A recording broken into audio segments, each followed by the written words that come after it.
Halo, selamat pagi anak-anak.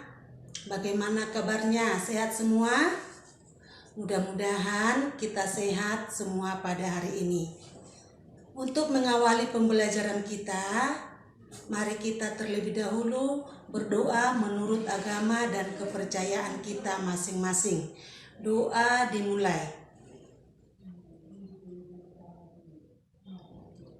Doa selesai. Anak-anak, materi pembelajaran kita pada hari ini yaitu tentang perkembangbiakan pada tumbuhan.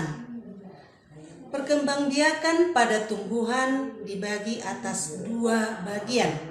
Pertama, perkembangbiakan secara vegetatif.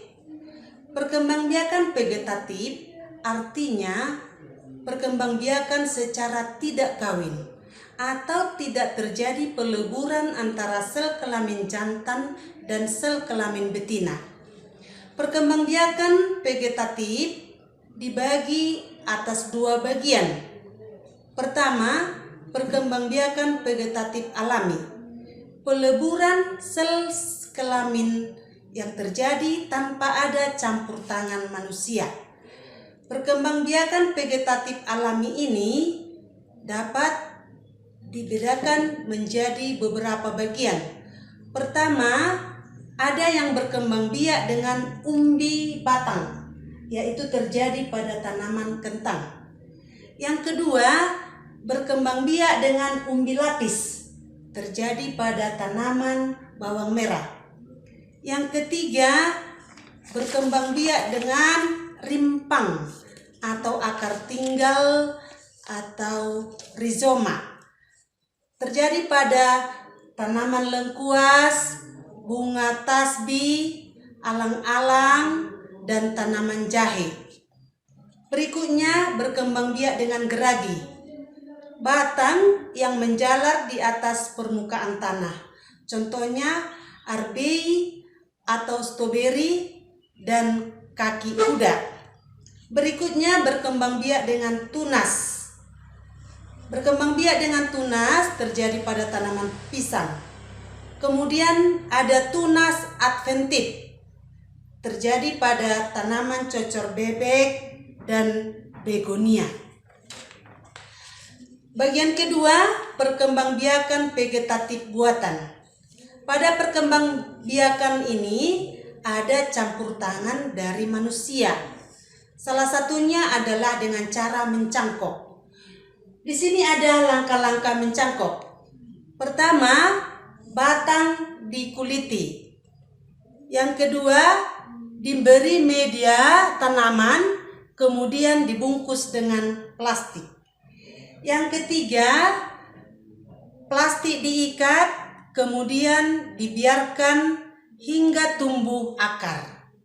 Dan yang terakhir, jika telah tumbuh akar, cangkok siap dipotong. Itulah mengenai perkembangbiakan dengan cara mencangkok. Yang kedua, stek.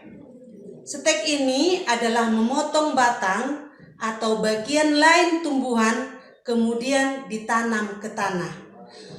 Contoh dari stek yaitu stek batang beruas, stek tangkai, stek pucuk, dan stek daun. Stek batang beruas pada tanaman ubi kayu, stek tangkai pada bunga mawar, stek pucuk pada tanaman teh, dan stek daun pada tanaman cocor bebek. Dan yang ketiga yaitu merunduk. Prosesnya adalah merundukkan cabang tanaman ke bawah hingga menyentuh tanah. Batang yang memiliki ruas ditimbun dengan tanah sehingga tumbuh akar dan tunas. Proses merunduk ini dapat kita lakukan pada tanaman anggur dan apel. Kemudian bagian kedua mengenai perkembangbiakan yaitu perkembangbiakan secara generatif. Gen itu adalah keturunan. Perkembangbiakan secara kawin. Jadi dalam proses perkembangbiakan secara generatif, kita akan melihat gambar bunga yang ada di sini. Bunga itu terdiri dari dua bagian. Ada perhiasan bunga dan ada alat kelamin pada bunga. Perhiasan bunga itu terdiri dari kelopak bunga dan mahkota bunga.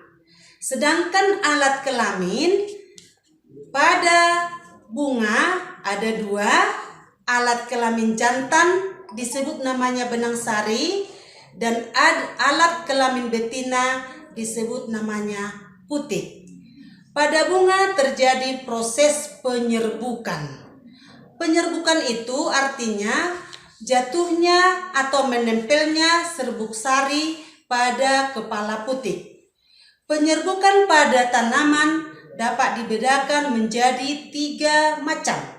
Yang pertama, penyerbukan sendiri, di mana benang sari dan kepala putik berada pada satu bunga.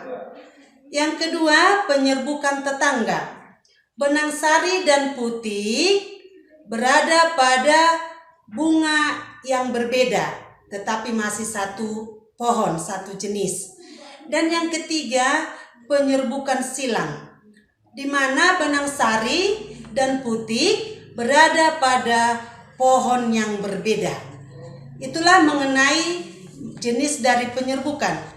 Penyerbukan dapat dibantu oleh beberapa faktor. Pertama, dibantu oleh manusia, dibantu oleh angin, dibantu oleh air, dan dibantu oleh hewan atau serangga, yaitu kupu-kupu, lebah, kumbang. Itulah yang dapat membantu proses penyerbukan pada tanaman.